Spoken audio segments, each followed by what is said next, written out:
Olá, eu recebi um e-mail, ela pede para não ser identificada, então eu vou chamar ela de Esperançosa, né? Ela é lá de Fortaleza. Ela diz o seguinte: Prezado André, gostaria de agradecer pelos vídeos maravilhosos que você tem postado sobre fim de relacionamento, especialmente os como lidar com o término de relacionamento e a dor é inevitável, o sofrimento é opcional, pois tem me ajudado a superar o término de um longo relacionamento. Fiz tratamento com uma psicóloga por 1 ano e nenhuma das sessões foram tão significativas e objetivas para mim quanto os seus vídeos. Muito obrigado. Na realidade, o tempo também já curou muitas feridas, pois terminamos há 1 ano. Mas ainda me vejo sofrendo com certas notícias referentes à pessoa. Esses dias soube que ele está noivo.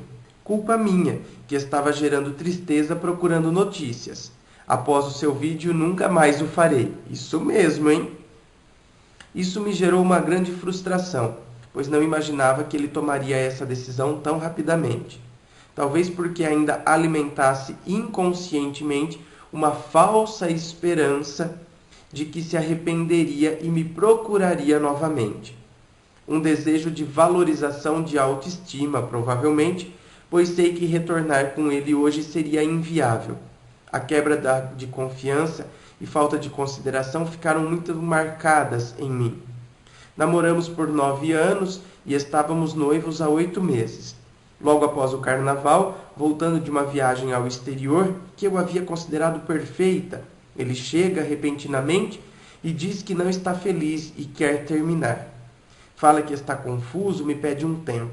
Achei que seria passageiro, pois iniciamos um namoro muito adolescentes, eu 17 e ele 20. Imaginei que ele queria apenas viver coisas de solteiro, sair com amigos, ficar com outras pessoas, etc. Mas ele sumiu por 2 meses. Não falava comigo, não me ligava. Eu também não o busquei, permiti esse tempo a ele. Mas estava devastada. As 2 vezes que eu o encontrei em festas, ele me viu e deu as costas, como se não me conhecesse. Nós já estávamos morando juntos há 2 meses, eu na casa da mãe dele. Faltava apenas oficializar o casamento, pois já vivíamos como casados. Isso foi um grande choque para mim. Emagreci 8 quilos, quase entrei em depressão e perdi o emprego pouco tempo depois. Foram dias de muita angústia. Ele veio falar comigo após 2 meses, querendo voltar, mas ainda muito indeciso. Queria recomeçar o namoro, ficando às escondidas, exatamente porque sabia que teria que consertar muitas coisas. Além de mim, meus pais e amigos estavam profundamente decepcionados. Eu refutei o retorno, mas como ainda o amava, aceitei que nós recomeçássemos com a única condição de que ele deveria procurar ajuda psicológica. Afinal, seus problemas com depressão sempre foram evidentes, mas nunca haviam atingido a nossa relação. Nunca nos separamos. Ele dizia que eu era sua fortaleza e assim eu me fiz. Acreditava que ele precisava muito de mim e que eu jamais poderia deixá-lo. No entanto, foi ele quem o fez. Ele não aceitou a condição. Eu acreditava que ele estava apenas em dúvida e retornei a procurá-lo 2 meses depois, e sem delongas, ele me disse para ser feliz, pois estava apaixonado por outra pessoa. Atualmente eles estão noivos. Hoje, imagino que foi essa pessoa o motivo do término, já que desenvolveram uma amizade muito próxima em pouco tempo. Imagino que foi essa... Eu tinha muitos ciúmes dela, mas ele sempre reafirmava que era só amizade. Estou em um novo relacionamento há 10 meses. Contudo, a imagem da outra pessoa ainda é muito forte em minha vida. Ainda que eu desvie o foco da atenção para a nova pessoa, sou tomada por sonhos que me trazem muitas lembranças em diversas situações. Muitas perguntas ficaram sem respostas. Hoje, sei que sabê-las não irá resgatar o que tive, mas gostaria de sua ajuda para lidar melhor com esta nova relação, pois é a primeira vez que passo por tudo isso. É tudo muito novo. As comparações acabam sendo muito fortes e o meu coração ainda está muito temeroso com tudo o que aconteceu. Quais erros eu não devo repetir? Desde já agradeço pelo seu trabalho, pois é de extrema importância na vida das pessoas. Caso queira utilizar o meu caso para a gravação de um vídeo, não há problema. Peço apenas que preserve o meu nome. Grande abraço. Tá? Vamos lá. Vamos então a algumas considerações sobre o seu caso e a sua história. Minha querida, você vê que coisa? Você disse que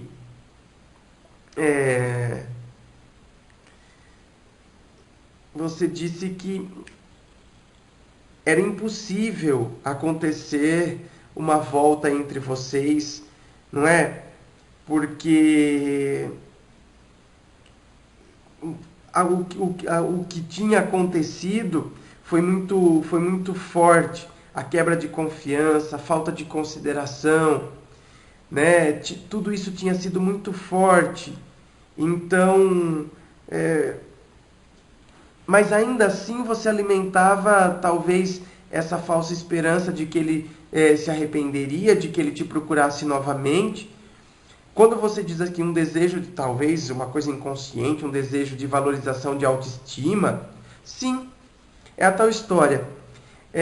Ele voltar a conversar com você seria ele assumir todos os erros e você pensar, tá vendo? Eu estava certa. Mesmo você sabendo que não há possibilidade, diante de todas as coisas que aconteceram, seria inviável vocês reatarem.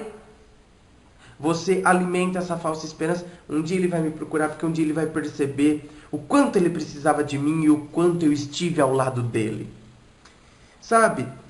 Ótimo, você esteve ao lado dele, você foi a fortaleza dele, que era a expressão que ele dizia. Está vendo? Você ainda usa a expressão que ele usava. Ele dizia que eu era a fortaleza dele, de fato, eu me fiz assim. Então você usa ainda termos. Veja bem, ótimo, você foi a fortaleza dele, você amparou, você esteve ao lado enquanto vocês estavam juntos. Louvável sua atitude, parabéns. Tá, mas você não tem que usar isso para que... A gente não pode usar isso para segurar relacionamento, sabia? Às vezes a gente acha que a pessoa é tão vulnerável, a pessoa é tão frágil, ela depende de mim. Tem gente que às vezes quer segurar parceiro ou parceira com condição financeira, não é? Quantas vezes existem homens mais velhos, às vezes, que querem segurar as moças mais novas pela condição financeira. Outros, por essa força, ou porque eu sou uma pessoa boa, de bom caráter, então eu vou segurar outra pessoa, porque você não vai encontrar uma pessoa tão boa quanto eu. Então, às vezes, a gente quer segurar relacionamento, sabe? Pautar os relacionamentos, fazer com que... Você não vai encontrar uma pessoa que te dê tanto carinho como eu. Parece que a gente vive jogando isso na cara das pessoas a fim de mantê-las ao nosso lado. E isso não é garantia, sabe? Isso aí não é determinante num relacionamento. É claro, ajuda. É claro, você estar do lado de uma pessoa que te dá força, de uma pessoa que é honesta, de uma pessoa que te dá carinho, de uma pessoa que é justa, claro, mas não são fatores determinantes para que um relacionamento se mantenha. O fator determinante para que um relacionamento se mantenha é o amor, é o tesão, é o desejo, entende? Senão, a gente ser uma fortaleza para outra pessoa, a gente pode assumir papel de pai e mãe. E nós não temos que ser pai e mãe. A gente tem que ser namorado, namorada, sabe? Amante. Porque o relacionamento amoroso entre duas pessoas tem que ter o eros. Os gregos distinguiam 3 formas de amor. Nós é que falamos amor para tudo, né? Dizemos, eu amo a minha câmera, eu amo a minha cadeira, assim como a gente diz, eu amo você. Os gregos não, eles tinham 3 palavras para distinguir amor. O amor ágape, que é o amor incondicional, é o amor restrito aos deuses, o amor restrito a Deus, é o amor que não impõe condições, ele simplesmente ama por amar. O amor filia, que é o amor entre amigos, e o amor eros, que é o amor entre os amantes, o amor entre os casais. Os casais têm que ter eros, não é? Então, é isso que tem que segurar um relacionamento. O amor e o amor eros também. Então, o tesão, o desejo, é tudo isso que faz com que a pessoa esteja e queira estar ao nosso lado sempre. Então, muitas vezes a gente se transforma só numa fortaleza, só numa pessoa que dá o ombro, que dá apoio. O relacionamento começa a ficar manco. Às vezes a gente acha que está tudo bem, mas na cabeça da outra pessoa não está tão bem quanto a gente imagina que esteja. Então é por isso que às vezes a gente entra em crise. Porque a gente imagina, puxa vida, estava tudo bem e eu era uma pessoa fantástica e o que foi que aconteceu? Mas é que a gente costuma julgar o outro a partir de nós mesmos. Talvez para o outro não estivesse tão bem assim, como a gente, né, supõe. Enfim, vamos... E aí você diz o seguinte, que você está num outro relacionamento, né, já há um tempo, mas a imagem do seu relacionamento anterior, do seu ex, ainda é muito forte na sua vida. Ainda que você desvie o foco da atenção para seu atual companheiro, você é tomada por sonhos que te trazem muitas lembranças em diversas situações, muitas perguntas ficaram sem respostas. Minha querida, às vezes a gente acha que, sabe, a gente vive numa sociedade em que a gente quer saber e a gente quer os porquês de tudo. Por quê? Por quê? Por quê? É igual quando acontece o suicídio. As pessoas que ficam, os familiares, os amigos, muitas vezes ficam se perguntando por quê? Por que ele foi fazer isso? Por que ele foi se matar? Por que aconteceu isso? Por quê? Eu quero saber por quê. E aquele porquê, aquela situação que não tem resposta real e objetiva no hoje, no agora, aquilo começa a consumir a pessoa de uma tal forma que ela vai se definhando porque ela quer um porquê. Tem situações que nós não vamos conseguir o porquê. São situações muito subjetivas. Tá? Não são situações objetivas, são situações subjetivas. Fazem parte da individualidade da pessoa. No caso, fazem parte do que estava acontecendo com ele, que muitas vezes nem ele tem respostas. Sabe, você exigiu os porquês dele ter iniciado o namoro com você? Por que você está namorando comigo? Por que você me quer? Por que você me deseja? Por quê? Por quê? A gente nunca pergunta isso, não é? Ué, porque é uma situação que está nos fazendo bem, então a gente não quer nem saber por quê. Assim como não existe resposta racional e objetiva muitas vezes. Por que eu gosto de você? Ah, não sei, eu gosto. Assim também o desgostar. Por que você deixou de gostar de mim? Entende? Então não é que tem muitas situações que ficaram sem respostas. Tem situações que de fato não têm respostas. Não é que elas ficaram sem respostas, elas não têm respostas. Então pare de se consumir por algo que você não vai encontrar. Uma resposta que não vai existir. Uma resposta que não existe. Muitas vezes só para fazer e para sossegar o seu ego, a sua autoestima. Porque quando alguém termina com a gente, automaticamente a nossa autoestima fica abalada. Então a gente quer uma situação objetiva, real e concreta para confortar. Ah, então tá. Não é porque, né? Ah, eu tava achando que eu era feia. Aí agora eu vou dormir tranquila. E não tem nada a ver. Não, são situações que não tem nada a ver. Então pare de procurar respostas e de trazer complicações de lá de trás para o seu relacionamento atual. Então você fica com esses sonhos, com essas coisas, né, com essas comparações. Deixe o passado lá. Tire lições dele, mas não traga as frustrações dele para agora. Deixe as frustrações lá. Tire as lições das frustrações. Que lições eu trago para o meu presente? Agora, as frustrações eu deixei elas lá, no passado. Eu só trago as lições que elas me trouxeram. Porque toda frustração nos traz uma lição.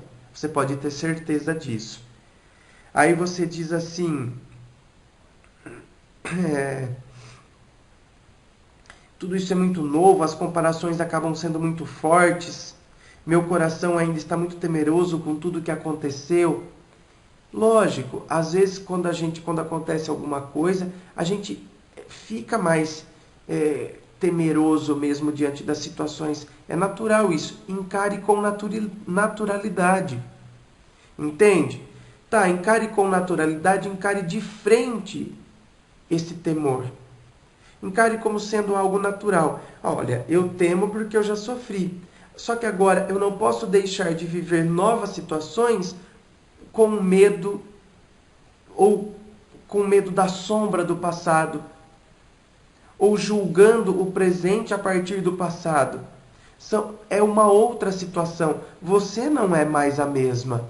Na filosofia nós temos um filósofo, se chama Heráclito, e ele fala do devir, o vir a ser. Tudo está em constante processo de vir a ser. Tanto que ele fala que o homem, quando entra no rio, um homem não entra no mesmo rio duas vezes. Porque o homem já não é mais o mesmo e o rio não é mais o mesmo. Porque está em constante processo. E é verdade. O André de agora já não é igual ao André de 10 minutos atrás. Biologicamente falando, eu já tive células que já morreram aqui em mim, outras já estão nascendo, e eu já não sou mais o mesmo. Desde o momento que eu li o seu e-mail, eu já não sou mais o mesmo. Porque a sua história, queira ou não, agora já faz parte da minha. Já são outras situações que a gente vai crescendo junto. Então nós também não somos mais os mesmos. Então você não pode deixar de viver situações reais e presentes por causa do passado. Essa sombra do passado, sabe, impedindo você de viver o presente. Você já é outra pessoa, a pessoa que você está se relacionando é outra pessoa. Ele não vai repetir comportamentos do seu ex. Por mais que as pessoas tenham atitudes semelhantes, mesmo na semelhança existe a diferença. Não é? Nós vamos ter novas decepções, assim como nós vamos ter novas alegrias. Serão sempre novas, porque as situações são novas. Então, pare de se pautar pelo medo. Sabe? Viva o presente como ele é e como ele merece ser vivido. Você diz assim: quais erros eu não devo repetir? Minha querida, essa resposta só você pode dar. Será que você de fato cometeu erros? Quais erros eu não devo repetir? Sabe? Achar que as pessoas dependam de você, talvez esse seja um erro. Você achava que ele dependia de você. Achar que as pessoas dependam de nós. Ninguém depende de nós e nós não dependemos de ninguém. Nós temos que ter a nossa autonomia. Isso é importante e fundamental na vida de todo mundo. Você é responsável pela sua felicidade, o seu companheiro é responsável pela felicidade dele, vocês apenas dividem felicidades. Caso vocês terminem, você segue feliz e ele segue feliz. Claro, vão sentir a ausência um do outro durante um período, não é? Isso aí é normal e natural, mas você segue com o seu princípio de felicidade e ele segue com o princípio de felicidade dele. Quais erros você não deve repetir? A gente sempre tem que buscar se conhecer para eliminar erros. Nós somos limitados, nós temos limitações, mas não significa que você esteja repetindo erros do passado, porque você já cresceu com eles. Sabe, nós não somos uma eterna repetição. A partir do momento que a gente se decepciona e se frustra, automaticamente a gente já tem um outro comportamento. Nós não somos uma eterna repetição, não. A gente comete novos erros, a gente deixa outros para trás, a gente comete, sabe, outras situações. Então, pare de ficar muito preso. Eu tenho medo de cometer os mesmos erros.